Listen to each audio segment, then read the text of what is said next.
Everything is set to its own pace. You don't have to follow the pace of everyone else around you. No, slow and steady can win the race just as much as fast and furious. If you think you're meant for more, but you're not making quite the progress you want, this video is for you. From another person's perspective, your life looks great. You look like you're doing all the right things, you're bettering yourself, you're pursuing education, and you're making money. So why does it feel like you're so left behind? Hey babes. I'm Madeline. And I'm Deja. And welcome back to the Elegance Exchange. So it's all about perspective. What's one time you can think of where you thought somebody was doing so amazing, but then turns out in their own brain, they were so far behind? I have this one friend, and to me, she's doing quite amazing in life. She literally has her own house across from our hometown. She's married. She has this really good stable job. And you know, compared to me, I still stay at home. I don't have a job. I'm just, you know, going to college and pursuing my education. And I was telling her about it, and I was like, oh my gosh, like that's so cool that you have, like, you get to do all this stuff. And like, you know, not gonna lie, sometimes I wish it was me. And then she would tell me, and she was like, yeah, she's like, but it's kind of funny because I'll look at your stuff and sometimes I feel stuck because, you know, you're constantly going and doing things, you're going on adventures, and like you just go and do a lot of stuff. And whereas with her, she was saying that she just felt stuck because, you know, to her it was like a common routine of just getting up, going to work, and then hanging out at home and then repeating it at the same time. So sometimes we do feel, you know, once we see other people living things, sometimes we tend to think that like it's better on the other side. And then, you know, we lose sight of what we have. Right. Especially at this time, a lot of people are going away for school. A lot of people are, you know, choosing where they want to go, what they want to do for the next couple of years. And so a lot of the times we can compare ourselves to others, and that's honestly what takes away a lot of the joy in our life. We kind of lose sight of what we have because we're so focused on like, oh, now that we see that and we realize that we don't have that, we're like, okay, well now I want that, you know? Right, think of math class, okay? I know for me, I was not a math girl. I know Deja is, but I am not. And so I would see that I got a B on a test, and I would be like, oh my gosh, I got a really high B on my math test. That's great. But then 2 seconds later, somebody would say, oh my gosh, I got like a 100. That test was so easy. And then all of a sudden, I'm feeling silly because I only made an 80. So honestly, comparison is the thief of joy, and who's to say that what you're doing isn't impressive enough and it's not going at a fast enough pace for somebody else. It's the same thing with social media. Especially these days, since we're always introduced to social media, we're always seeing things on TikTok. We see so much online and so many different people living their lives at the same time. And at that point, you're kind of just like, you know, you see these things and you see, especially when it's like you're the same age, like, yeah, oh, like I'm 20 years old and I have my own apartment in New York City. And then it's like, okay. Ooh, if somebody's younger than you too, so easy to fall into that trap. Exactly. You can't fall into it, and you have to know that like your timeline is for yourself. You know, everybody has their own timeline. And I think personally everyone has that point in their life when they're like, okay, at 25 I should be living on my own. At 30 I should be married, and at 32 I should have all my kids. And so a lot of the times this timeline can steal our joy because you're thinking about, oh no, I only have 2 years to do this. I haven't even met the person that I love yet. And what's funny about these timelines, especially for people who want to have kids in like their early 20s or things like that, when you think about the timeline, this is something that society has set up for us. And it's not the same as when your grandparents were young and having children or buying a house. Exactly. It's completely different. I think in the 1800s, what was it, like how long you would be living for, you only would live up until like 29.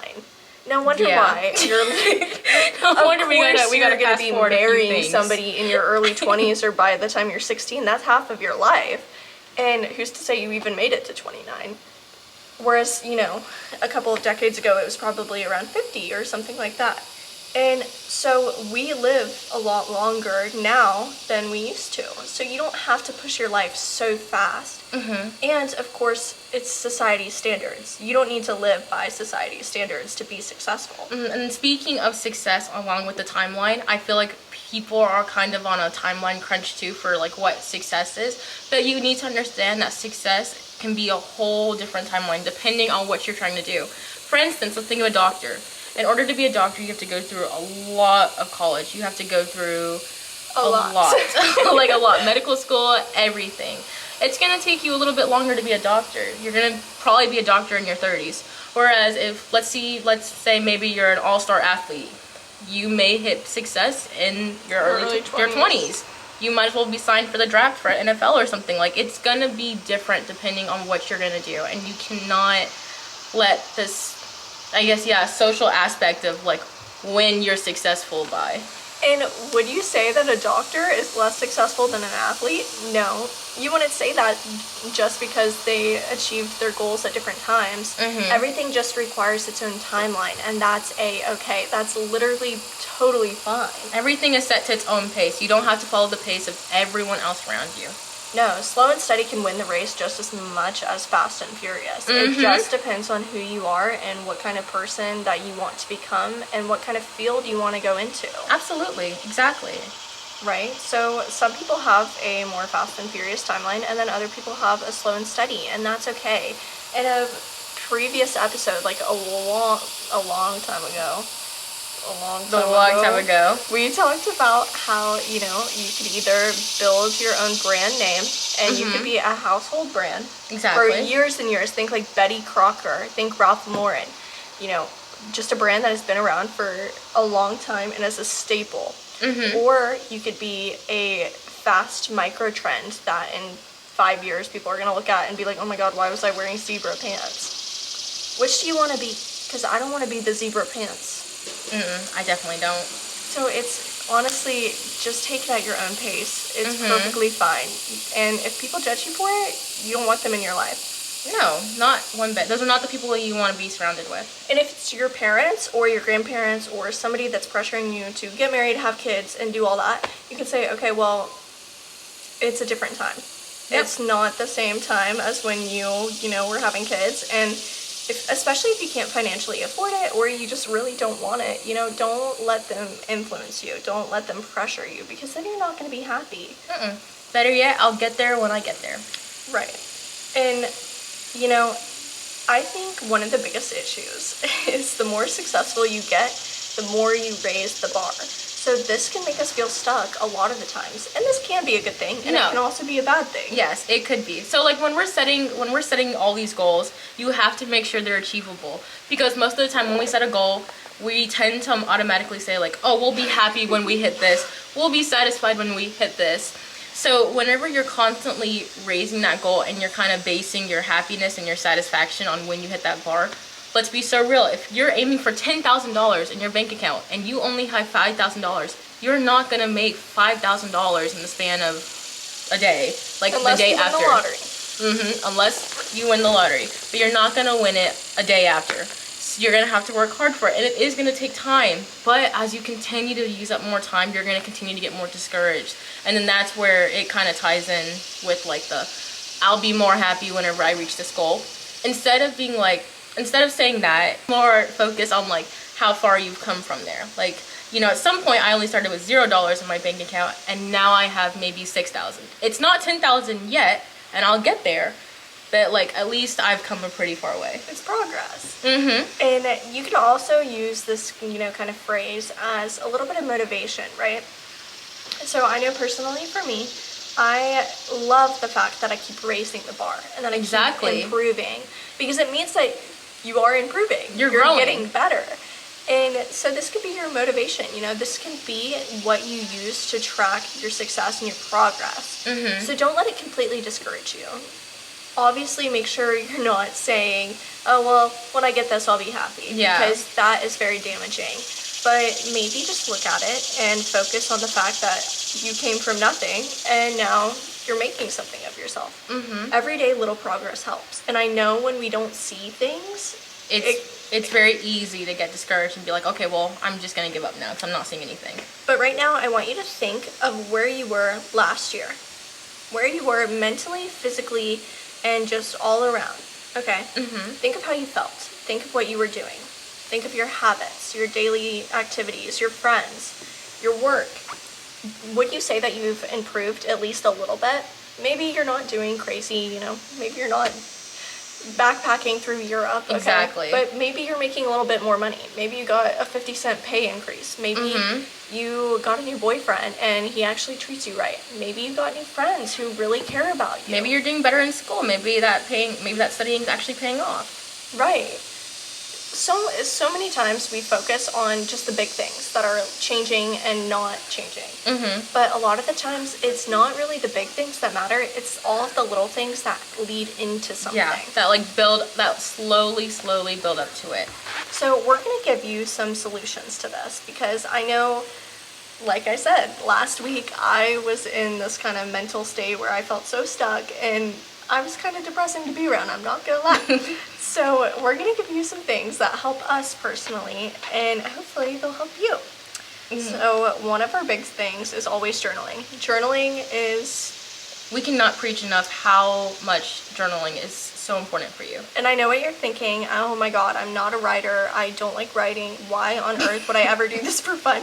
Trust me, I was not either, and sometimes it just makes you feel better, and it makes you feel more in tune with your thoughts, because you have so many thoughts every single day. You have to write them down sometimes. So write down what you define success as without the eyes of society. So don't think about anybody else. Don't think about what your parents think. Don't think about what your friends think. Focus on what you want, right? Because maybe you don't want kids. Don't put kids in there. Maybe you don't want this $60 million mansion. Don't put that in there. Don't put a mansion down. Just put what you need in order to be happy and what you define success as. Because at the end of the day, that's all that matters. It's your life. Once you start living for you, that's your best friend. Exactly. Or another thing you can do is you can set a timer, or you can set a timer. I usually don't like setting timers because they stress me out a little bit. But you can grab a blank sheet of paper, a pencil or a pen, and then kind of set that timer for 2 minutes and just start writing down all the accomplishments you can think of. Because most of the time, we actually accomplish more than what we think. But because we're so focused on like, oh, I have to reach success, like the big part of it, like we said, you kind of forget about all the other smaller things you do. So it's so important to just write down these accomplishments. And you may even surprise yourself with how many you actually did. I know I did whenever I did this. And also, I want you to think of all those deadlines that you've made for yourself, okay? Think of every single one of them, toss them out the window, throw them in the trash. They don't matter.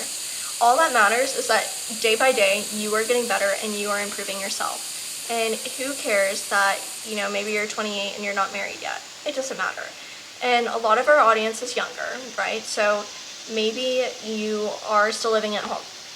Okay, throw that deadline out the window. It's okay. Especially in this economy, it's so hard to move away from your parents. So expensive. And a lot of the people who don't live with their parents anymore are likely in debt of some sort. So it's totally fine that you are still living at home. Don't let the eyes of other people discourage you. And then another thing, celebrate the smaller wins. No matter how small it is, no matter how big it is, a win is a win, and it deserves to be celebrated. If you are legitimately proud of yourself, if you are happy, if you know you worked really, really hard for this accomplishment, you better go and you better celebrate it. If your goal is to grow on social media and you hit 1,000 followers, go and celebrate that 1,000 followers. If your goal was to make a B on this test and you made a B on the test, go and celebrate it. You have a right to go and celebrate all these things that you accomplished because you're allowed to feel proud for what you've done. Absolutely. Treat yourself like you would your best friend. If your best friend had a really tough exam that she passed, maybe she didn't get an A, you guys would still go celebrate it. Exactly. You would still treat her with respect and you would still be proud of her no matter what. So treat yourself the same way. You are your own best friend at the end of the day, and you should be. So remember that you aren't alone in this. Everybody feels it. Everybody goes through it. Like I said, I went through it last week. We aren't perfect. It's a very human nature thing to do. Everyone in their life experiences it some point in their life. It can be easy to want more and compare your situation to others, but you are all you have at the end of the day, and you are all that matters in your own life. So focus on yourself and let yourself grow at your own pace, because that's truthfully what you need to do. Exactly. And a lot of the time that will help you feel less stuck. So with that being said, we are on We're on a bunch of platforms. We're on Instagram, TikTok, YouTube, Spotify. We're recently added a new one, Instagram Threads. Yes. And then we're still working on Apple, but we'll hopefully get that up pretty soon. And yeah, we love to see your comments. We love to hear your feedback and suggestion. And honestly, it means a lot to us just to be able to read and know that maybe what we're saying is helping, because we are small creators. We are not big. And so yeah, we just love to get to know you guys and see what you're going through. So yeah, definitely leave us a comment, and I have linked a few different videos that you can go watch that are similar to this. One in the link below, and then there should be like 2 pop-up ones here. So with that being said, we love you. Bye. Bye, babes.